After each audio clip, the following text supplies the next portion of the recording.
Welcome everybody to Church at Home with LifeBridge. Life bridge के साथ इस घर की कलीसिया में आप सबका स्वागत है। We thank you for joining us today. आज हमारे साथ जुड़ने के लिए आपका धन्यवाद। I want to encourage each and every one of you, especially our LifeBridge church family, do not neglect the coming together as family in worshiping God every Sunday. मैं हर एक व्यक्ति का खास तौर पे लाइफ ब्रिज फैमिली का मैं स्वागत करना चाहता हूं। इस प्रकार रविवार को इकट्ठे होने को कभी भी कम महत्व न दें। It is a command given by God in the scripture for us to worship God with the discipline of coming together as a family, as the body of Christ.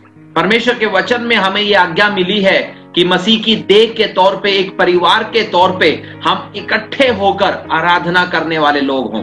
I remember a pastor who has been preaching and ministering Sunday after Sunday finally decided he need to have a break on one Sunday.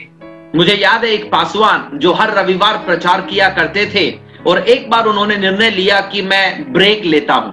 And so without telling anyone, he decided to go and play golf in another city. तो उन्होंने किसी को बताए बिना दूसरे शहर में जाकर गोल्फ खेलने की सोची। And he asked his associate pastor to preach that Sunday.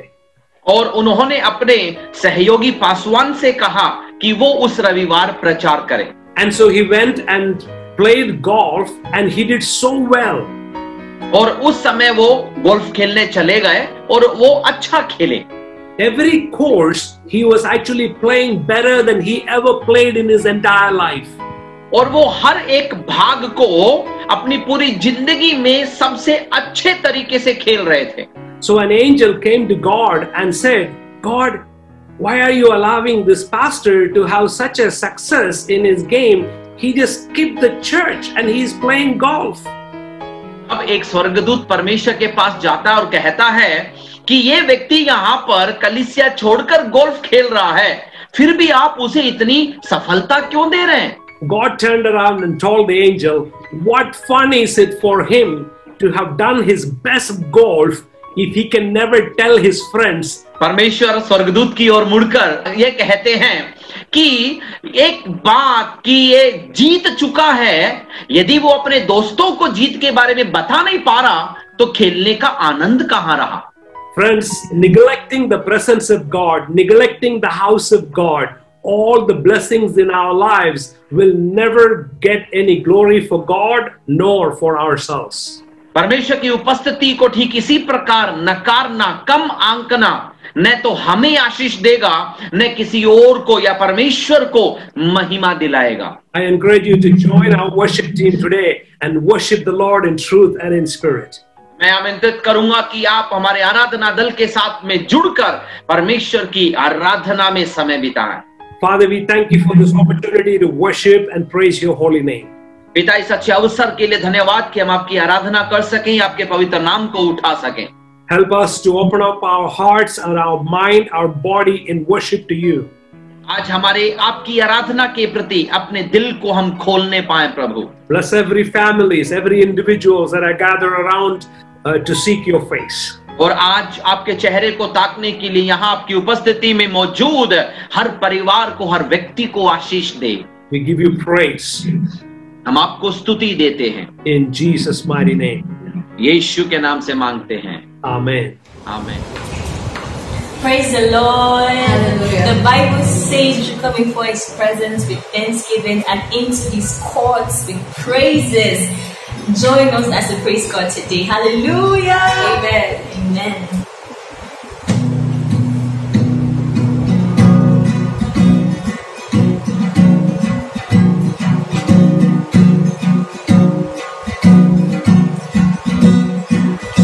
Lord, you were good and your mercies endure forever. Lord, you were good and your mercies endure forever.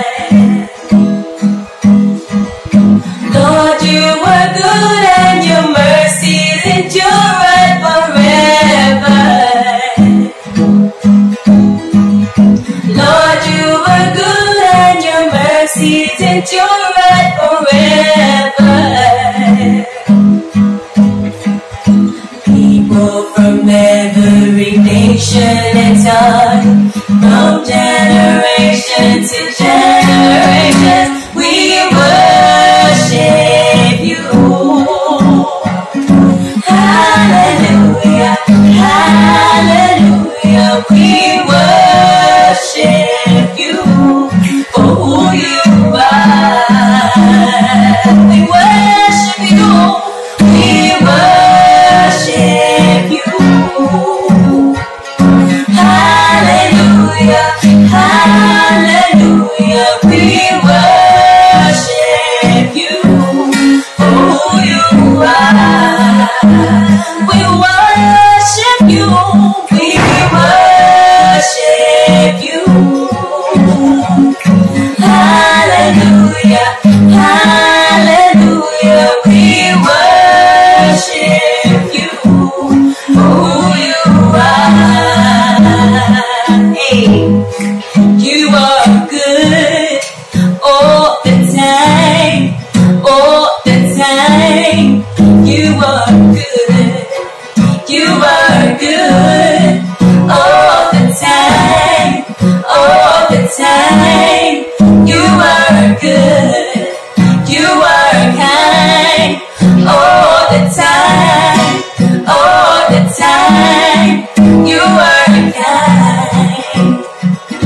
People from every nation and tongue, from generation to generation, we worship you. Hallelujah, hallelujah, we worship you for who you are. We worship you, Lord, we worship you. Hallelujah, hallelujah, we worship you for who you are, for who you are, for who you are. You are good. Hallelujah. आज का दिन यहोवा ने बनाया है, आए हम इसमें आनंदित हो, आनंदित हो।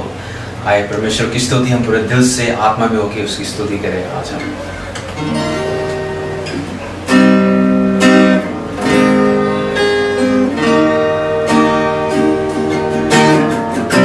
ये कैसा प्यार है तेरा कि ऐसा तूने है किया। तेरा प्राण दे दिया ताकि जीऊं मैं सदा। शैतान को हरा दिया, पापों को जड़ से उखाड़ दिया। मुझे घेर लिया नए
विरोधी ठहरेगा। तो कहना ही क्या है, खुदा मेरे पक्ष में तो कौन अब मेरा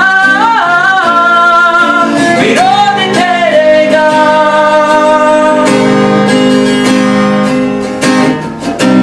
मेरी ओर से लड़ेगा, कभी हाथ ना छोड़ेगा। हालेलुया। डर हटा कर बल दिया, जीत तूने मुझे दिया। क्या दे सकता हूँ मैं, क्या ला सकता हूँ, कहता तुझे बस शुक्रिया शुक्रिया तेरा, शुक्रिया तेरा। पीछे नहीं मुड़ूंगा, हार नहीं मानूंगा, बढ़ता रहूंगा संग तेरे। पीछे नहीं मुड़ूंगा, हार नहीं मानूंगा, बढ़ता रहूंगा संग तेरे। तो कहना ही क्या है, खुदा मेरे पक्ष में तो कौन अब मेरा विरोधी ठहरेगा। तो कहना ही क्या है, खुदा मेरे पक्ष में तो कौन अब मेरा विरोधी ठहरेगा। हालेलुया। तेरी स्तुति हो यीशुआ, हालेलुया तेरी स्तुति हो। हाँ प्रभु, तू स्तुति की योग्य है प्रभु यीशु पिता। तूने शैतान को हरा दिया प्रभु यीशु पिता, हमें पापों से प्रभु जी छुड़ा दिया प्रभु जी। हमारे पापों को प्रभु जी तूने जड़ से उखाड़ दिया है यीशुआ। हालेलुया। धन्यवाद हो, धन्यवाद हो प्रभु जी। हमें तूने नई जिंदगी दी है प्रभु यीशु पिता। हाँ प्रभु, अगर तू हमारे साथ है प्रभु, तो हमारे खिलाफ कौन खड़ा हो सकता है प्रभु जी। ओ प्रभु, तू सच में कितना महान परमेश्वर पिता है। धन्यवाद हो यीशुआ तेरा, धन्यवाद हो यीशु, धन्यवाद हो यीशु। तेरी स्तुति हो प्रभु जी, तेरी महिमा हो। हालेलुया। धन्यवाद धन्यवाद हो यीशुआ, धन्यवाद। Hallelujah hallelujah. Praise the Lord. Thank you Lord, thank you Jesus. In Jesus' name, Amen. Praise the Lord. Amen. Welcome back, everybody. हर एक का पुनः स्वागत है। It's such a joy for us to worship God and praise His holy name. हमारे लिए कितने सौभाग्य की बात है कि हम उसकी आराधना कर सकते हैं, पवित्र नाम को उठा सकते हैं। Our God is worthy of all our praise, all our worship, all our expressions of thanksgiving. और हमारा परमेश्वर हमारी आराधना के, हमारी स्तुति के, धन्यवाद की हर हरकतों को पाने के योग्य परमेश्वर है। It's time for us to come before the holy word of God and allow the word of God to teach us, allow the word of God to transform our lives. ये समय रहेगा कि हम परमेश्वर के इस पवित्र वचन के सामने आएं, कि इसे सुनकर हमारी जिंदगी में हम एक बदलाव ले आ सकें। Today, a message I'm going to share with you is based on my own experiences of God during the last 4 weeks. और आज जो मैं आपको वचन बताने जा रहा हूं, वो पिछले 4 हफ्ते से मेरी खुद की जिंदगी में हुए अनुभवों के आधार पर है। As you have seen from my Facebook page, I have given my testimony of how God healed me from COVID-19. और आपने मेरे फेसबुक के पेज पर भी देखा होगा कि मैंने अपनी गवाही बताई है कि परमेश्वर ने किस प्रकार कोविड से मुझे पूरी चंगाई दी। And during my crisis, during my worst fears in my bed for almost 10 to 15 days being sick, the Lord reminded me of a special test from the Holy Scriptures found in Isaiah chapter 43. और जब मैं बिस्तर पर पड़ा हुआ था, मेरी जिंदगी के सबसे बुरे उस डर में से होकर गुजर रहा था, तब परमेश्वर उन 10-15 दिनों के भीतर परमेश्वर के वचन के भाग यशायाह 43 में से कुछ बातें मुझे बताई। And so today I would like you to turn with me to the scriptures in Isaiah chapter 43, verses 1 to 7. तो मैं चाहता हूं आप भी मेरे साथ निकालें यशायाह 43 का 1 से लेकर 7 तक के आयत. And I'm going to read verse 1 to 3, verse 5, and verse 7. मैं आपके लिए 1 से 3, 5 और 7वां पद पढ़ना चाहूंगा. And then my brother Johnson is going to read to you in Hindi as well. और उसे हम आपके लिए हिंदी में भी पढ़ेंगे. Thus says the Lord that created you, O Jacob, and he that formed you, O Israel, fear not, for I have redeemed you, and I have called you by your name. You are mine. When you pass through the waters, I'll be with you. And through the rivers, they shall not overflow you. When you walk through the fire, it shall not be burnt, neither shall the flame kindle upon you. For I am the Lord, Jehovah, your God, the Holy One of Israel, your Savior. Fear not, for I am with you. Everyone that is called on my name, I have created for my glory. हे इस्राएल तेरा रचने वाला, हे याकूब तेरा सृजनहार, यहोवा अब यूं कहता है, मत डर, क्योंकि मैंने तुझे छुड़ा लिया है. मैंने तुझे नाम लेकर बुलाया है. तू मेरा ही है. जब तू जल में होकर जाए, तब मैं तेरे संग रहूंगा. जब तू नदियों में होकर चले, तब वे तुझे डुबा न सकेंगी. जब तू आग में चले, तब तुझे आंच न लगेगी. उसकी लो तुझे जला न सकेगी, क्योंकि मैं यहोवा तेरा परमेश्वर हूं, इस्राएल का पवित्र, मैं तेरा उद्धार करता हूं. तेरी छुड़ौती में मैं मिस्र को और तेरे बदले कूश और सबा को देता हूं. May the Lord bless the reading of his holy word. अपने पवित्र वचन के पढ़े जाने से परमेश्वर आपको आशीष दे. This particular passage is a message from God specifically directed towards the people of Israel. ये परमेश्वर का एक सीधा संदेश है जो परमेश्वर के लोग इस्राएल की ओर पहुंचा है. It says at the very beginning itself in verse 1, I have created thee, O Jacob, I have formed thee, O Israel. हम उसके पहले पद में देख सकते हैं कि हे इस्राएल, मैंने तुझे रचा है. हे याकूब, मैं तेरा सृजनहार हूं. And when the Lord is speaking about fire and the water through which the nation of Israel should pass, he is speaking of his preservation of the holy and the chosen family in the midst of such fire and the water. और हम उसके बाद में देख सकते हैं कि आग के बारे में लिखा है, जल के बारे में लिखा है. जब भी परमेश्वर के वचन के अंदर आग और जल की बात होती है, तो वहां पर जब इस्राएल होकर गुजरता है, तो उनको परमेश्वर के द्वारा मिली जाने वाली सुरक्षा के बारे में वो वहां पर बताता है. In the scripture, fire and water signifies something very powerful. Bible के अंदर आग और जल विशेष चीजों को दिखाते हैं.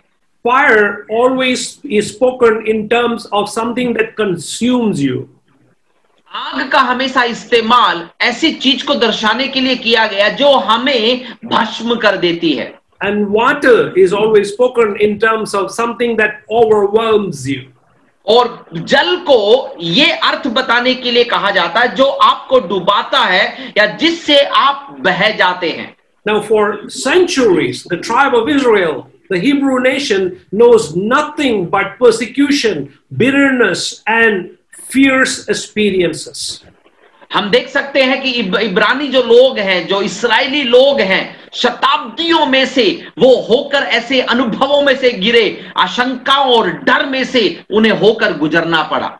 Israel as a nation has been hated and hounded to the ends of the earth. और इस्राएल के बारे में देखेंगे कि कितने लोगों ने आकर उनको, इतना राष्ट्रों ने सताया कि वो तितर बितर हो गए, पूरे दुनिया भर में वो फैल गए. In Exodus, it's spoken about how they stood at the waters of the Red Sea. और हम देखते हैं निर्गमन की किताब में कि किस प्रकार वो लाल समुद्र के जल के पास में आकर उसके सामने खड़े हैं. And again, we read of how they stood before the swollen Jordan. और उसके बाद में हम देखते हैं कि किस प्रकार उस बह रही यर्दन के सामने वो पहुंचते हैं. And in Joshua chapter 3, we read of how God parted the waters that they might have deliverance and find a way through these overwhelming waters. और उस यहोशू 3 के अंदर हमें परमेश्वर का वचन बताता है कि किस प्रकार उन्होंने उस जल में से उन्होंने जय पाई, वो निकलकर बाहर निकले जो उन पर बहने के लिए तैयार था। And when in Exodus, the chapter 3, we read about Moses and the burning bush, and the burning did not consume the tree or the surroundings where he was standing. और निर्गमन 3 के अंदर हम देखते हैं कि वो उस आग की झाड़ी को देखता है जो आग के अंदर है, लेकिन वो झाड़ी जल नहीं रही है। And in the book of Daniel, we read when the 3 Hebrew children, Shadrach, Meshach, and Abednego, they were thrown into the fiery furnace. जब हम देखते हैं कि शद्रक मेशक अबेदनगो दानियल 3 के अंदर कि जब वे उन्हें आग में डाल दिया गया तो वो भस्म नहीं हुए। All of these narratives in the scripture about the children of God speaks of the trial and the tribulation and the persecution that they went through as a nation. ये सारे के सारे जितने भी घटनाएं हैं वो परमेश्वर के बच्चे होने के नाते इस्राएली जिन जिन समस्याओं में से, सकेतियों में से होकर गुजरे उसके बारे में बताता है। But God promised that as God's people, no destruction, no persecution can destroy the children of God. लेकिन परमेश्वर के बच्चे होने के नाते परमेश्वर ने ये वायदा दिया कि वो कभी भी उन्हें नाश होने न देगा, खत्म होने न देगा। And in the 11th chapter of the book of Romans, it's outlining the future transformation and the salvation and the glory of Israel. और रोमियो के 11वीं अध्याय में हम देखते हैं कि इसी इस्राएल के उस भावी रूपांतरण के बारे में, एक बदलाव और पुनर्वापसी के बारे में वहां पर लिखा गया है। But the passage that we are talking about in Isaiah chapter 43, लेकिन जो वचन का भाग हम यशायाह 43 में देख रहे हैं, is full of glorious, incomparable assurance and promise that bring peace and comfort to anyone who is facing the worst fears in life. यहां पर ये जो वचन का भाग है उस महिमामय अतुलनीय उसकी सुरक्षा के बारे में बताता है, हर उस व्यक्ति के लिए जो विभिन्न समस्याओं में से या अपनी जिंदगी के सबसे बुरे डर में से होकर गुजरता है। And the beautiful thing about God's word is that even though this promise was given to the people of Israel, और वचन के बारे में एक अच्छी बात यह है कि यद्यपि ये जो वायदा, ये वचन है इस्राएलियों को दिया गया था। In the month of August 2020, this scripture verse became alive to James Chaco, even as he was facing the worst fear of his life, laying on the bed with this pandemic that is now bringing such fear and crippling the whole world. ये इसी 2020 के अगस्त के महीने में यही वचन James चाको के लिए जीवंत बन गया, असली बनकर आया, जब वो भी अपनी जिंदगी के सबसे बुरे डर में, उस परेशानी में, परिस्थिति में फंसे हुए पड़े थे। And that is the beauty of the promises of God, that down through the centuries, you can never break the shape or the size or the measure of God's promise, His comfort and His peace that is available to His children, that is given to us in His holy word. It doesn't matter how many decades, how many centuries will go down. और परमेश्वर के वायदों की सबसे बड़ी खासियत पता क्या है? चाहे कितनी भी शताब्दियां बीत जाएं, कितना भी समय क्यों ना लग जाए, शताब्दियों की परतें कभी भी वायदे को पुरानी नहीं कर सकती। इस वचन के अंदर, वायदे के अंदर रत्ती भर भी बदलाव नहीं आ सकता। जो शांति और आराम इसमें लिखा है, हूबहू हर एक को मिलता है। I love crystals. मुझे क्रिस्टल्स बहुत पसंद हैं। One thing about crystals is that the shape of the natural crystals are creation of God. The hand of God have shaped it and created it. और ये जब हम क्रिस्टल को देखते हैं तो इसकी एक अच्छी खासियत मुझे ये लगती है कि इसके उस मूल क्रिस्टल के अंदर परमेश्वर के हाथ ने उन्हें आकार देकर बनाया है। God has formed emerald or a topaz or other valuable crystals into this atomic patterns, and the pattern is never broken even as you crush it with any hammer, or as you crush it down and break it down into small pieces, it still takes the same original shape that it had before. आप चाहे एम्बिराल की बात करें या फिर topaz की बात करें, ये सारे के सारे इस आकार में बने गए हैं। एक आणविक आकार इनके अंदर है। चाहे आप इसको तोड़ भी दें, निकल कर आने वाला टुकड़ा भी बिल्कुल सटीकता के साथ उसी आकार में रहेगा जिस आकार में वो मूल बना था। So it is with the promise of God for a child of God. परमेश्वर के एक बच्चे के लिए परमेश्वर का वायदा भी ऐसा ही होता है। And so the promise of God given to us today is this: when you pass through the waters, I will be with thee, and through the floods, they shall not overwhelm thee. When you walk through the fire, they shall not be burned, neither shall flame kindle upon you. और परमेश्वर का वायदा हमारे लिए भी ये है कि चाहे हमें आग में से होकर निकलना पड़े, वो भस्म नहीं कर पाएंगी। चाहे मुझे जल में से होकर निकलना पड़े, गुजरना पड़े, वो हमें डुबा नहीं पाएगा।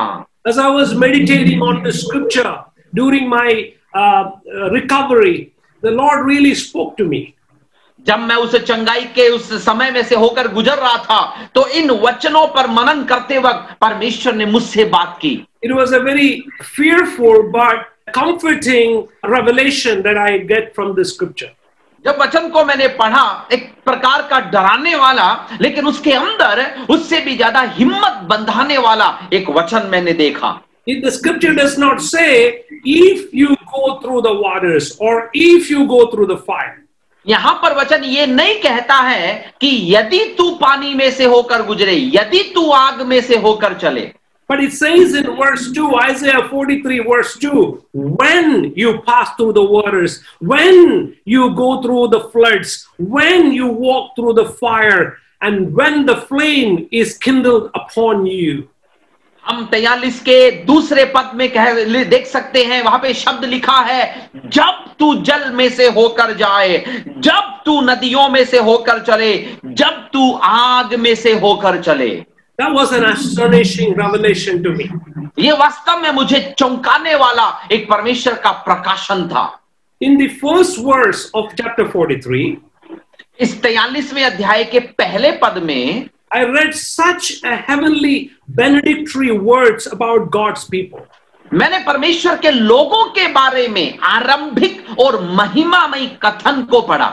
Here it says, as God's word to the people of God, I created you, I formed you, I have redeemed you, I have called you by your name, you are mine.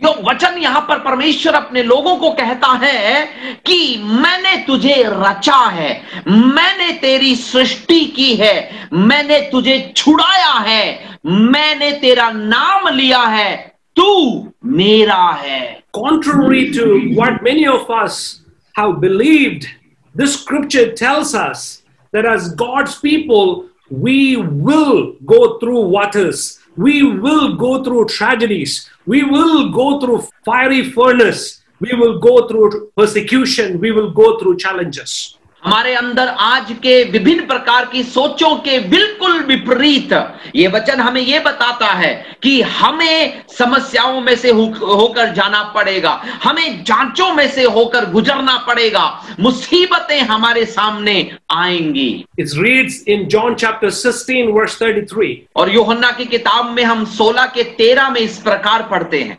In this world you will have troubles. संसार में तुम्हें समस्याएं हैं। Is that true of the children of God? क्या परमेश्वर के बच्चों के बारे में सच है ये? Will we go through challenges, persecution and the worst fears in life?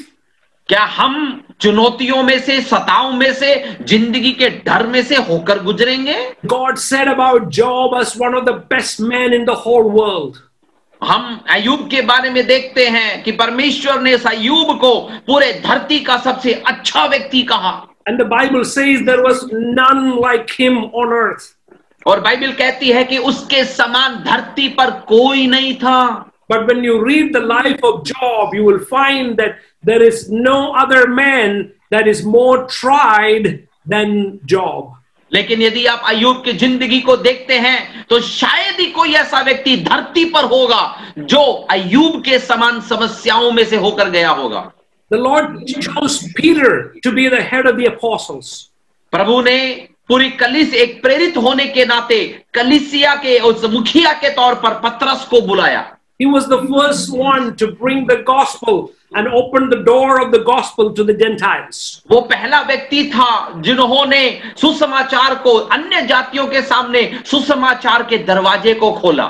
God has given the keys of the kingdom of heaven to the apostle Peter. और परमेश्वर ने उस स्वर्ग के राज्य की कुंजियां प्रेरित पतरस को दी थी। He opened wide doors to the Jews in Jerusalem. और उसने यरूशलेम में यहूदियों के लिए एक बड़ा दरवाजा खोला। To the Samaritans and to the Caesareans. सामरियों के लिए, सिसिराइयों के लिए उसने दरवाजा खोला। And to the Gentile world. और पूरे गैर यहूदी संसार के लिए भी। And to this man the Lord said to Simon Peter.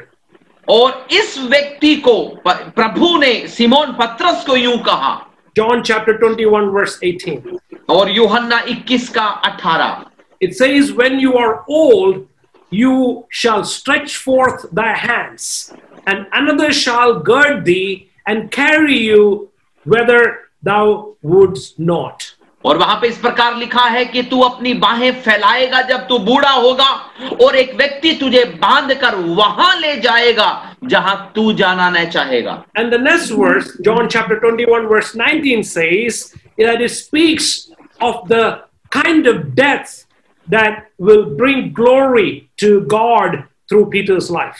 और 21वें अध्याय के 19वें पद में एक ऐसी मृत्यु के बारे में वहां पर वो संकेत मिलता है जो परमेश्वर के नाम को महिमा देने के लिए होगी। Then we come to Saul of Tarsus. तब हम तरसुस के शाऊल को देख सकते हैं। When he was called to be the Paul the apostle. जब उसे प्रेरित पौलुस बनने के लिए बुलाया गया। In the book of Acts chapter 9 the Lord says, प्रेरितों के काम 9 में इस प्रकार प्रभु कहता है, I will show him how great things he must suffer for my name's sake. मैं उसे वो बड़ी बातें बताऊंगा जिसमें वो मेरे नाम के लिए सहेगा, दुख उठाएगा। Friends, education may help us and it does help us. मित्रों, शिक्षा हमारी मदद कर सकती है और करती भी है।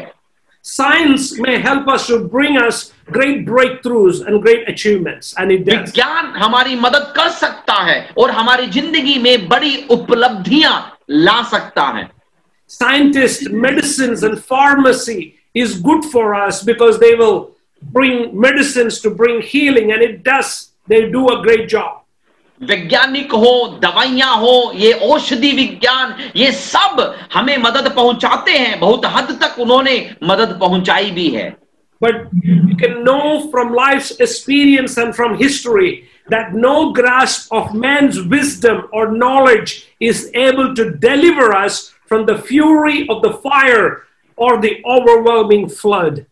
लेकिन हमें इतिहास के द्वारा, अनुभवों के द्वारा बिल्कुल पक्का ज्ञान हो चुका है कि हमारी उस कितनी भी बड़ी पहुंच में या फिर हमारी उपलब्धि की पहुंच से बाहर है, जब कई प्रकार की समस्याएं, जलते हुए तीर हमारी जिंदगी में आते हैं। Wealth cannot buy or it cannot change our situation. संपत्ति हमारी हालत को न खरीद न ही बदल सकती है।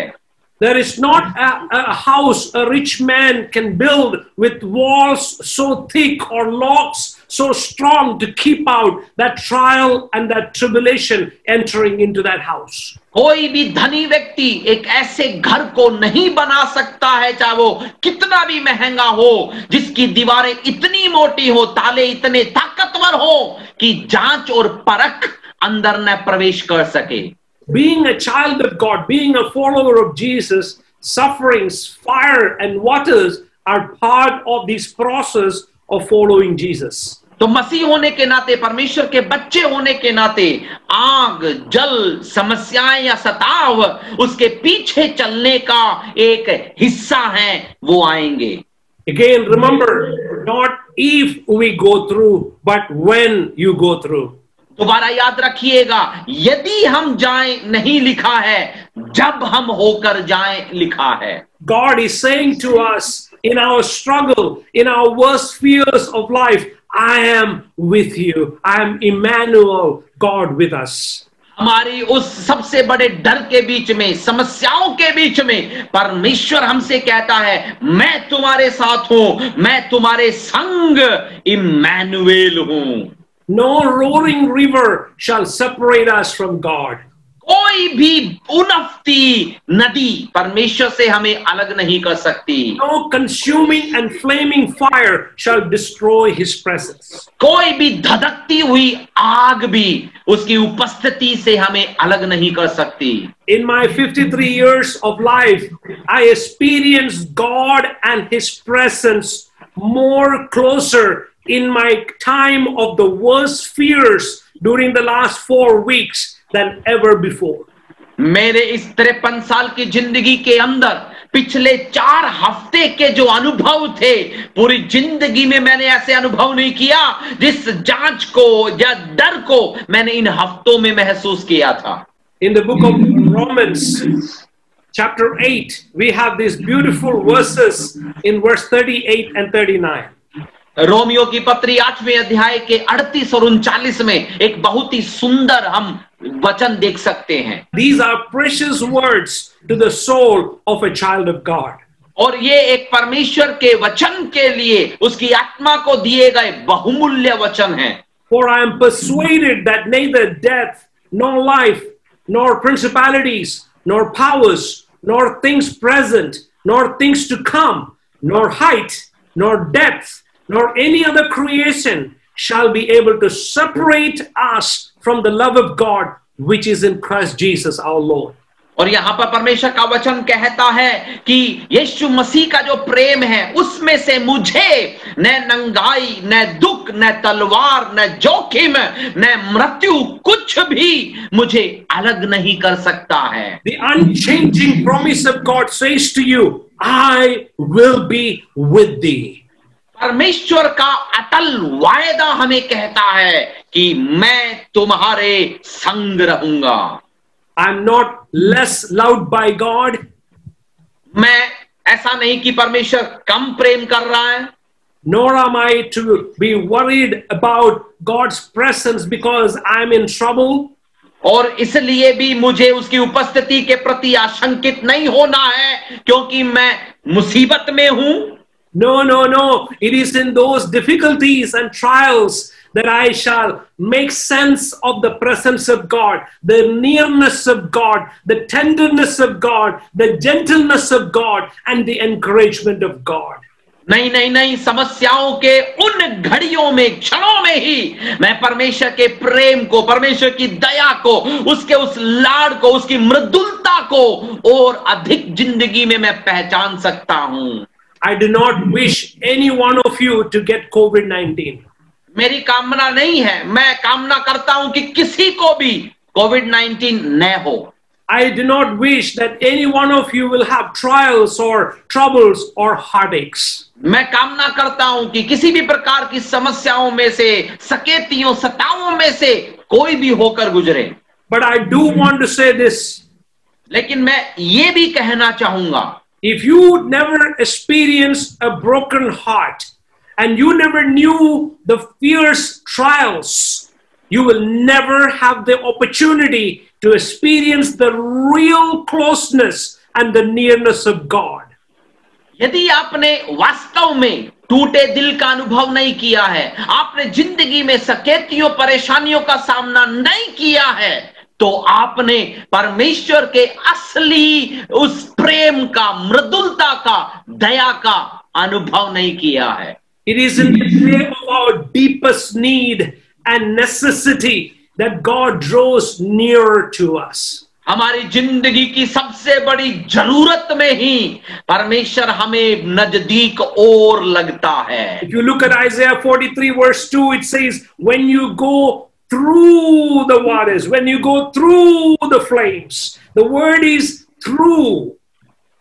यहाँ पर यशायाह 43 के 2 में हम देखते हैं लिखा हुआ है कि जब तू जल में से होकर गुजरे, आग में से होकर गुजरे। शब्द को ध्यान दीजिएगा, में से जब होकर गुजरते हैं। One of my favorite psalms is Psalms 23. और मेरा सबसे पसंदीदा एक भजन है भजन संहिता 23। And again, psalmists actually use the same word, through. और वहां पर भी भजनकार इस शब्द को बार बार इस्तेमाल करता है, होकर जाऊं, होकर गुजरूं। Yeah, though I walk through the valley of the shadow of death, I fear no evil, though thou art with me. यद्यपि मैं उस मौत की तराई के अंधकार में से भी होकर गुजरूं, मैं डरूंगा नहीं, क्योंकि तू मेरे साथ रहता है। In the book of Daniel chapter 3, the 3 Hebrew children were cast into the fiery furnace, and the king looked and said. और दानियल के 3 अध्याय में हम देखते हैं कि वो 3 इब्री बालक वो उस आग के अंदर डाल दिए गए। राजा खड़ा होकर इस प्रकार कहता है, Did we not throw 3 men into that burning cauldron? क्या हमने उस भट्टे के अंदर 3 लोग नहीं फेंके थे? And they were walking free in the fire and in the furnace, and the fire did not do anything on their body. और वे उस आग के अंदर खुले घूम रहे थे और आग उनका कुछ भी नहीं बिगाड़ पाई थी। And there was the presence of God, the 4th person in the fire. और उस आग के भीतर उनके साथ परमेश्वर की उपस्थिति थी, वो 4था पुरुष था। And I always wondered, couldn't God save Shadrach, Meshach and Abednego before they were thrown into the fire? मैं हमेशा सोचा करता था कि परमेश्वर आग में गिरने से पहले ही क्या उन्हें नहीं बचा सकता था? You see, my friends, it is when we are in the fire, God demonstrates His glory the greatest. लेकिन सुनिएगा मित्रों, ये जब हम आग में आते हैं तब वो अपने उस महिमा को हमारे बीच में प्रकट करता है। Hallelujah. Hallelujah. And this is God's way of preparing us for the victories of the kingdom. और इस राज्य की बड़ी विजयों को हासिल करने में हमें तैयार करने का परमेश्वर का तरीका है ये। That's what God says in Isaiah chapter 43 verse 7.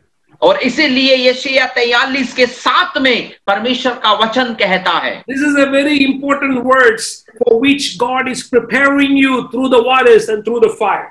एक महत्वपूर्ण वचन का भाग है जिसके द्वारा आपको जल में से आग में से होकर गुजरने के लिए वो तैयार करता है। It says everyone. Turn to your neighbor and say everyone. यहाँ पे लिखा है हर एक को, अपने पास वाले की तरफ घूमकर कहिए हर एक को। Everyone हर एक को who is called by my name, whom I have created for my glory, I have formed him. Yes, I have made him. जो मेरा कहलाता है, जिसको मैंने अपनी महिमा के लिए रचा है, जिसको मैंने रचा और बनाया है। Friends, God has created us, God has formed us, God has helped us to come through the waters, come through the fire, so that the purposes of God can be revealed in us, God's glory can be revealed in us, that we might reign with Christ. दोस्तों, परमेश्वर हमें उस जल में से होकर जब हम गुजरते हैं, आग में से होकर गुजरते हैं, तो वो उसमें से बचाने का मकसद ये है कि उसके द्वारा जब हम निकल कर बाहर आए, हम उसके साथ राज कर पाएं। Paul says to young Timothy in 2 Timothy chapter 2 verse 12. और दूसरे तिमुथियुस 2:12 में पौलुस उस जवान तिमुथियुस को इस प्रकार कहता है, That if we suffer with Jesus, he shall also reign with him. यदि हम मसीह के साथ सहने को तैयार हैं, तो हम उसके साथ राज भी करेंगे। No man could know a victory who has not first been in a battle and in a conflict.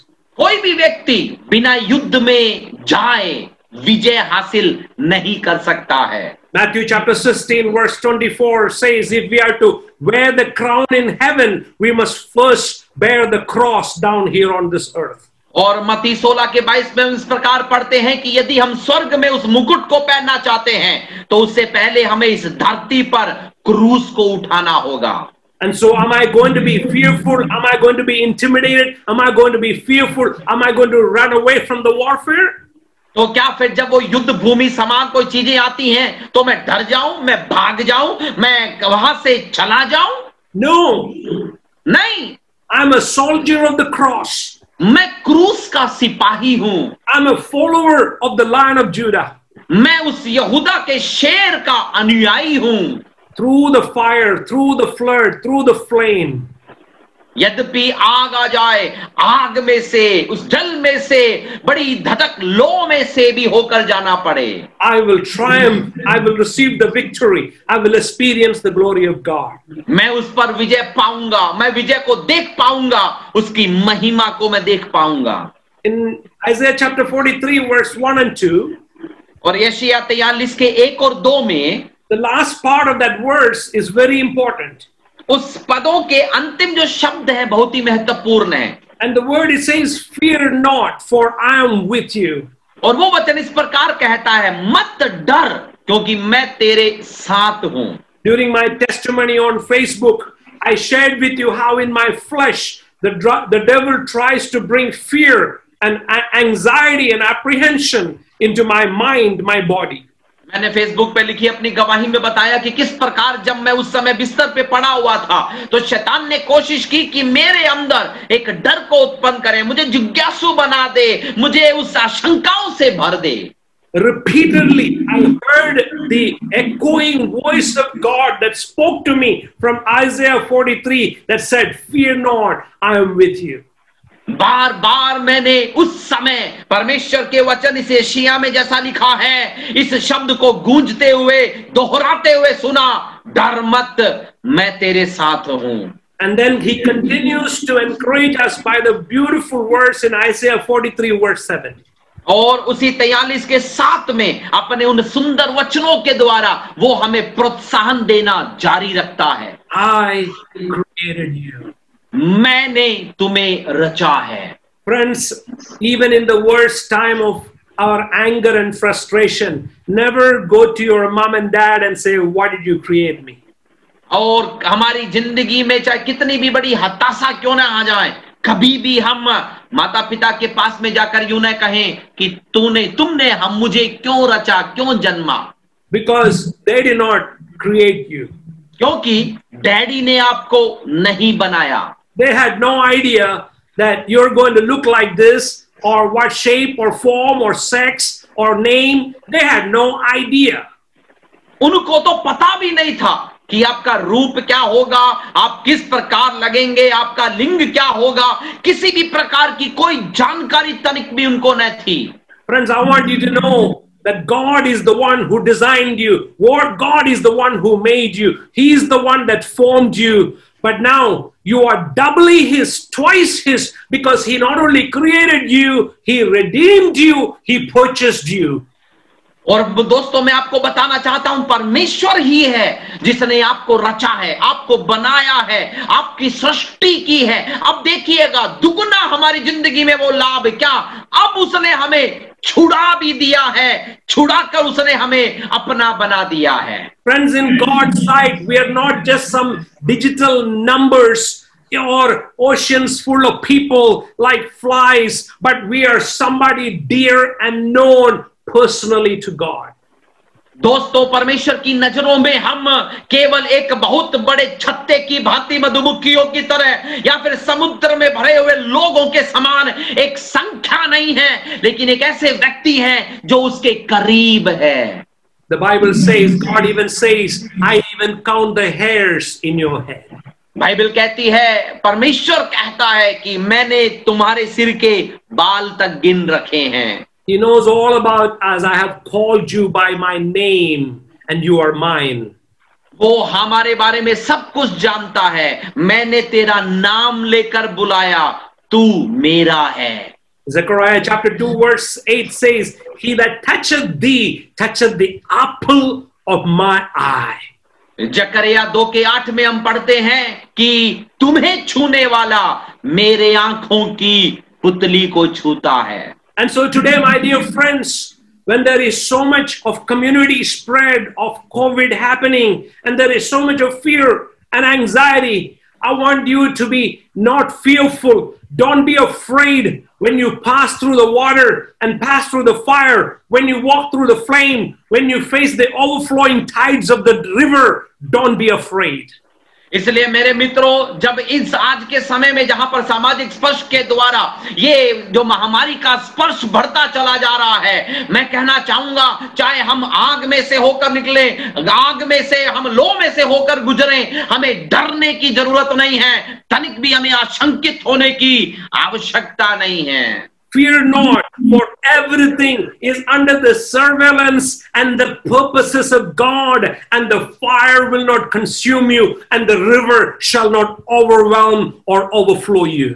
डरे नहीं, बिल्कुल तनिक भी न घबराएं, क्योंकि सब कुछ परमेश्वर की निगरानी तले हो रहा है और कोई भी आग या जल या लो आपको खत्म नहीं कर पाएगी। And to the least of us who turn in faith and repentance and in belief and in acceptance to his unchanging, omnipotent grace, he saves us, he keeps us, he blesses us, and he guides us forever. और हम में से हर एक को, जो बिल्कुल छोटे क्यों न हो, वो अपनी उस महिमा के अंदर, अपनी उस उपस्थिति में, अपने अटल वचन के द्वारा, अपनी उस सामर्थ्य उपस्थिति के द्वारा वो हमें सुरक्षित रखने के लिए, संभालने को तैयार रहता है। And so how do we face the worst fears of our life? तो फिर हमारी जिंदगी के सबसे बुरे डर का हम सामना कैसे करें? By opening your heart heavenward and Godward. स्वर्ग की ओर, परमेश्वर की ओर अपना दिल खोलकर। Opening your heart to Jesus Christ. यीशु मसीह के प्रति अपना दिल खोलकर। Opening your home and your life to Jesus Christ. अपना जीवन और घर यीशु के लिए खोलकर। Is God the center of your life? परमेश्वर क्या वो आपकी जिंदगी का केंद्र है? Do you seek the face of God in your times of crisis? जब आपकी जिंदगी में सकेतियां आती हैं, तो क्या आप परमेश्वर के मुख को ताकते हैं? Do you go to him for strength and for health? क्या आप ताकत पाने या मदद पाने के लिए उसके पास आते हैं? Do you ask him for wisdom and direction? क्या आप बुद्धि और दिशा निर्देश उससे मांगते हैं? How many of you would like to have this God of heaven walking by your side? आप में से कितने लोग चाहेंगे कि स्वर्ग का ये परमेश्वर आपके साथ में चले? Friends, it is God who is inviting you to come and walk with him. मेरे दोस्तों, परमेश्वर आपको बुला रहा है कि आएं और मेरे साथ चलें। God is saying to you, come, come, come. I will bless you. I will walk by your side. परमेश्वर कहता है, आओ, आइए, मैं तुम्हें आशीष दूंगा और तुम्हारे संग चलूंगा। I will see you through in every trial. I will be your partner and your savior and your guide, your strength and your shield and your buckler. और हर उस मुसीबत में से, सकेती में से होते गुजरते वक्त मैं तुम्हारे साथ रहूंगा, तुम्हारी ढाल रहूंगा, तुम्हें संभालने वाला मैं व्यक्ति हमेशा आपके संग रहूंगा। I would encourage you to fall in love with your God one more time. आज मैं आपको प्रोत्साहित करूं कि परमेश्वर के प्रति प्रेम में एक बार और पड़ जाएं। Come close to him. उसके करीब आएं। Hallelujah. Hallelujah. Today, some of you, God is calling you to give your heart to Jesus Christ. आज आप में से कुछ लोगों को अपना दिल परमेश्वर को देने के लिए बुला रहा है। This is the only safest place to face your fears. ये आपके डर का सामना करने की सबसे सुरक्षित जगह है। Some of you, God is calling you to give your life to commitment in water baptism and walk in obedience to the command of God. और आप में से कुछों को परमेश्वर कह रहा है कि बपतिस्मा के द्वारा अपनी जिंदगी को समर्पित करें और उसकी आज्ञाकारिता में अपनी जिंदगी चलाएं। In verse 19 of Isaiah 43, और यशायाह 43 का 19वां वचन, there is a promise of God for you that I want to give you today. वो आपके लिए परमेश्वर का वायदा है जो मैं आपको देना चाहता हूं। Behold, I will do a new thing. देखो, मैं एक नई बात करूंगा। Now it shall spring forth. Shall you not know it? I will even make a road in the wilderness and rivers in the desert. वो अभी प्रकट होगी। क्या तुम उससे अनजान रहोगे? मैं जंगल में मार्ग बनाऊंगा, निर्जल देश में नदियां बहाऊंगा। Friends, now is the time. अब है वो समय, Now is the time for a new beginning. अब है नई शुरुआत का समय। In your fear, do not run to alcohol and drugs and pornography or computer games. अपने उस डर के अंदर आप नशे की ओर या फिर अश्लीलता की ओर या फिर किसी गेम्स में जाकर फंस न जाएं। Run to Jesus Christ today. यीशु मसीह की ओर दौड़कर आएं। Today I want to pray with you that God will be with you through His presence. He will protect you, He will watch over you, and He will reveal His glory in your fears. मैं आपके लिए प्रार्थना करना चाहूंगा कि आपके उस जिंदगी के सबसे बड़े डर में वो आपके साथ रहेगा, आप पर नजर रखेगा और आपके संग रहेगा। Let's close our eyes and look to God in prayer. आइए अपनी आंखों को बंद करें, प्रार्थना करें। Gracious Heavenly Father, we thank you for this beautiful day. हे अनुग्रहकारी पिता परमेश्वर, अच्छे दिन के लिए धन्यवाद। Thank you for reminding us of your great promises to us. अपने वायदों को एक बार और हमें याद दिलाने के लिए धन्यवाद। Thank you, Lord, that your promises never change. धन्यवाद परमेश्वर कि आपके वायदे टलते नहीं हैं। That you are the same God of Moses, you are the same God of Abraham, you are the same God of our forefathers. और आप मूसा के वही परमेश्वर, वो अब्राहम के वही परमेश्वर, हमारे पूर्वजों के वही समान परमेश्वर हैं। And Lord, just as how you led them through the waters and the fires, we know, Father, that you will lead us too. और जिस प्रकार आपने उन्हें जल में से होकर, आग में से होकर चलाया, हमें भी आप उसमें से होकर गुजारोगे। Lord, with you in us, we can face every mountains, every challenges. परमेश्वर, यदि आप हैं हमारे अंदर, सामना कर पाएंगे हम हर पहाड़ का, हर चुनौती का। Jesus, come into our hearts. यीशु मसीह हमारे दिल में आ, Reign and rule in our lives. हमारी जिंदगी पर राज कर। We submit to your lordship today, Lord. आज आपकी प्रभुता के सामने खुद को सौंपते हैं। And I bless everyone who is participating in this service today. और आज की सभा में शामिल हो रहे हर एक को मैं आशीष देता हूँ। Bless every homes. हर एक व्यक्ति को आशीष दे। May your protection, your provision, your care be revealed and manifested to everyone. हर एक की जिंदगी में आपकी सुरक्षा, आपका प्रबंध और आपकी संभाल उपलब्ध रहे। Give you all the praise and all the glory. हम आप ही को सारी स्तुति और सारी महिमा देते हैं। For we ask this prayer in Jesus' mighty name.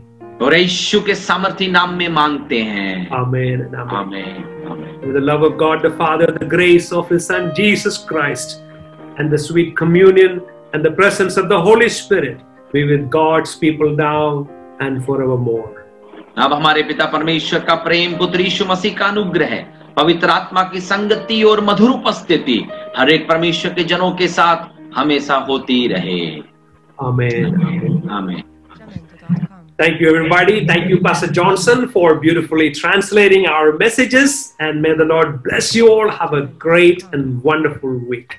आप सबका धन्यवाद। अनुवाद पास्टर जॉनसन का भी धन्यवाद कि वो हमारे लिए अनुवाद कर रहे हैं। आप सबको परमेश्वर एक अच्छा सप्ताह प्रदान करे।